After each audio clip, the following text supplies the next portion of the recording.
The global fish stocks today are in a pretty bad shape.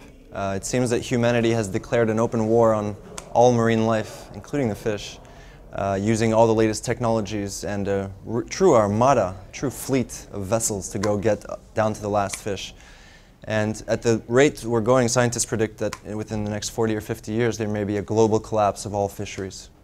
The degradation of marine wildlife will definitely affect the well-being of humans on Earth, as we depend on our environment, not only for food and for pleasure, just enjoying the environment, but for our very survival. The problem is there's more and more of us, and there's more and more mouths to feed.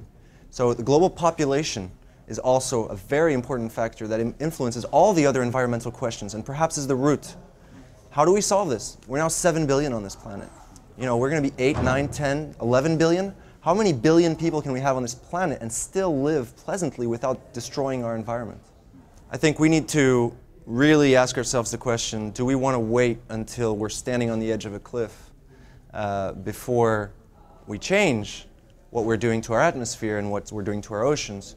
Or can we start thinking about doing those things now when we're still comfortable and we're not pushed to the brink? Niin uskomattomalta kuin se tuntuukin, niin Suomessa myytävästä kalasta yli 70% tuodaan ulkomailta. Siellä suosituimpi on norjalainen kasvatettu lohi ja tonnikala. Ja tämän lisäksi meille tuodaan paljon esimerkiksi syvämeren lajeja, uhanalaisia lajeja ja kaloja, minkä alkuperäistä meillä ei ole mitään käsitystä. Mutta jokainen pystyy ostopäätöksellä vaikuttamaan siihen, minkälainen maailman kalastuksen taso, mitkä on käytetyt kalastusmenetelmät ja kuinka pitkään valtamerien kalakannat edes säilyvät.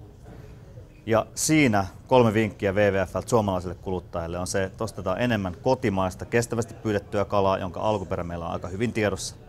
Sen lisäksi syödään enemmän niitä pienikokoisia lajeja. Jätetään ne isot petokalat rauhaa, mitkä kasvaa hitaasti, lisääntyy hitaasti. Syödään enemmän muikkuu, silakkaa. Nyt ne menee eläinten rehuksi, syödään ne itse.